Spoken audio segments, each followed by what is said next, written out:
Avant l'enlèvement de l'Église, mes frères, la vraie parole sera rare.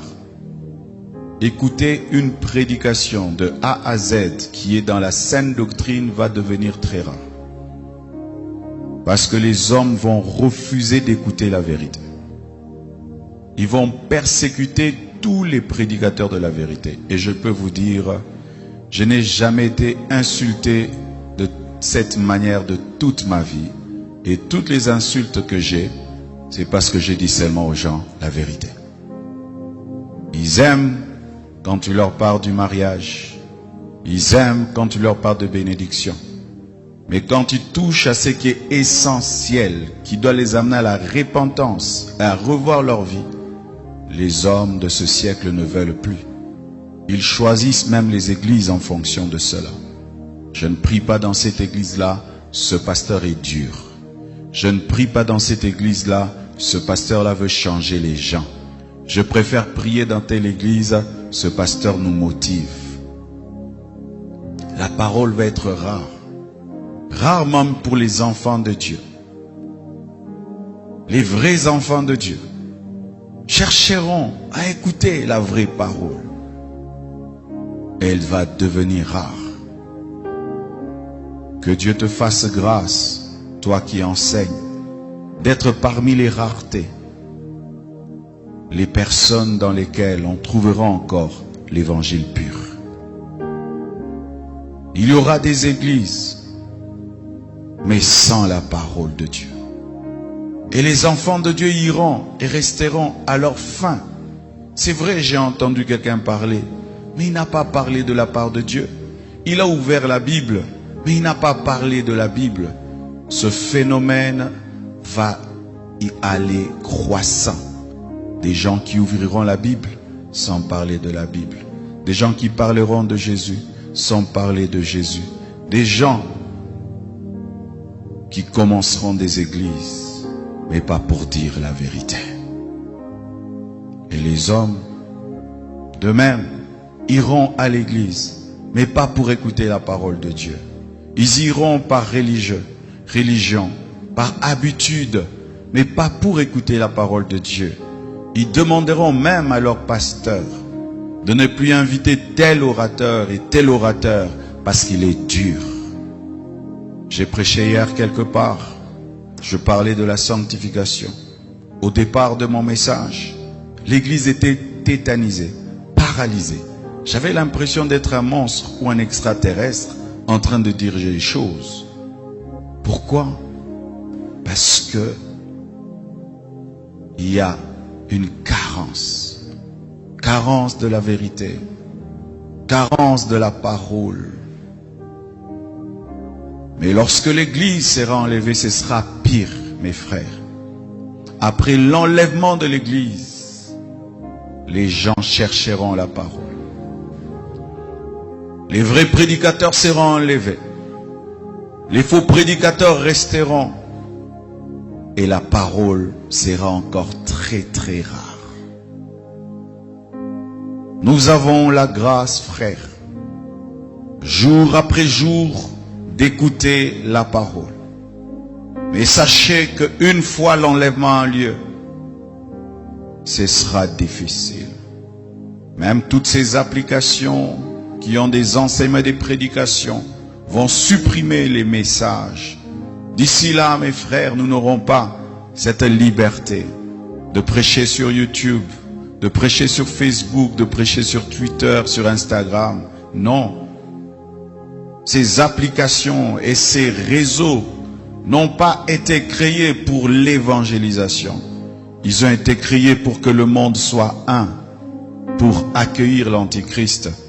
C'est pourquoi, remarquez, tu prêches contre l'homosexualité, on supprime ton post et on t'avertit. Une fois, j'ai posté sur Facebook, des hommes étaient en train d'adorer une vache. Et j'ai écrit, mon peuple périt, faute de connaissance. Facebook m'a écrit, ils ont bloqué cette vidéo. Tu peux faire rire les gens, blaguer, ça passe. Mais quand tu commences à dire la vérité, c'est de l'intolérance. Ils appellent ça l'intolérance. C'est-à-dire que l'Église doit tolérer le péché.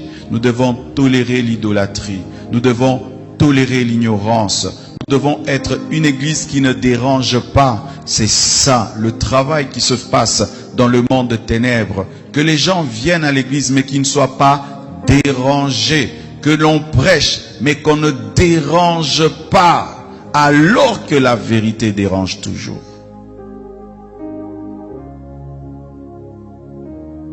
Je vous ai présenté cette parole afin de vous révéler une chose, que la faim et la soif de Dieu existent.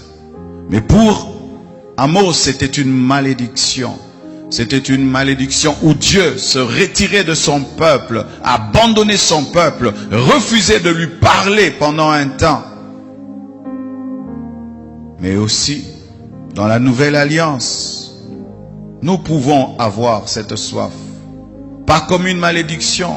Nous pouvons avoir cette faim. Pas comme une malédiction, mais au contraire, comme une bénédiction. C'est-à-dire que tu as la parole, mais tu la cherches comme si tu ne l'as pas. Tu as la présence de Dieu, mais tu la recherches comme si tu ne l'as pas. Ne tombez jamais dans la satisfaction. Ne pensez jamais être arrivé dans les choses de Dieu. Ne priez jamais comme si vous connaissez tout et comme si vous avez tout. Ne vous tenez jamais face à la parole de Dieu comme si vous la connaissez à 100%. Une fois que la faim de Dieu te quitte, la soif de Dieu te quitte, tu vas commencer à mourir à petit feu. Et c'est ça qui est en train d'arriver à l'église de temps de la faim. Une perte de la soif de Dieu. Une perte de la faim de Dieu. Rien qu'à voir comment les gens se préparent avant de venir à l'église. Ils ne prient pas, ils viennent à l'église. Ils ne participent même pas à l'adoration. Ils ne participent pas à la louange. Il est assis là comme si on l'avait puni. Tu as même besoin de lui dire qu'est-ce que tu es venu faire. Incapable d'ouvrir sa bouche dans le temple. Je dis toujours, si quelqu'un ne sait pas prier dans le temple, comment il prie à la maison? Parce qu'ici, même les faibles deviennent forts. Même ceux qui n'ont pas la vie de prière arrivent à prier. Mais si toi, tu quittes chez toi à la maison jusqu'ici, tu n'arrives même pas à ouvrir ta bouche. Tu n'arrives même pas à lever tes mains. Est-ce que tu les lèves à la maison chez toi? Mais quand même, tu es venu. C'est ça l'église des temps de la fin. Des hommes qui s'approchent de Dieu, mais sans l'aimer. C'est comme ces mariages-là qui ont duré. Ils sont là seulement pour la forme. Il n'y a plus d'amour, il n'y a rien. Mais ils sont là pour les enfants. Et certains chrétiens sont chrétiens parce que, s'il arrête d'être chrétien, on va se moquer de lui. S'il arrête d'être chrétien, ce serait un scandale. S'il ne va pas à l'église, mais il ira où? Une telle vie chrétienne est fade. Une telle vie chrétienne n'est pas la vie chrétienne. Où tu t'approches de Dieu sans passion. Tu viens à l'église sans passion. Tu pries sans passion. Tu adores sans passion. Tu lis ta Bible sans que ton cœur ne brûle. Les disciples sur le chemin d'Emmaüs, lorsqu'ils entendaient Jésus parler, leur cœur brûlait. Vos cœurs brûlent-ils encore quand vous écoutez la parole, quand vous lisez la Bible? Comment vous sentez-vous quand vous faites un jour sans prier? Comment vous sentez-vous quand vous faites un jour sans lire la Bible? Comment vous vous sentez-vous? À l'aise? Vous êtes à l'aise de faire un jour sans prier? De faire un jour sans lire la Bible? Trouvez-vous le sommeil quand vous n'avez pas prié? Si vous trouvez le sommeil, vous n'êtes pas normaux. Si vous vous sentez à l'aise quand vous avez fait un jour sans lire la Bible, vous n'êtes pas normaux. Parce que quand vous n'avez pas mangé pendant un jour, vous le manifestez. Mais quand vos esprits n'ont pas mangé, vous ne ressentez rien. C'est déjà un signe d'égarement. d'abandon, de refroidissement, de tiédeur, de perte de la faim de Dieu et de sa soif. Ne jouez pas avec le péché parce que Dieu pardonne. Ne t'amuse pas avec le péché même si tu sais que Dieu pardonne. Car certaines conséquences restent pour toute la vie. Un témoignage abîmé, une réputation ternie, une perte de confiance et même toi-même, face à toi-même quand tu te regardes. Ne joue pas avec le péché, même si tu sais que Dieu restaure.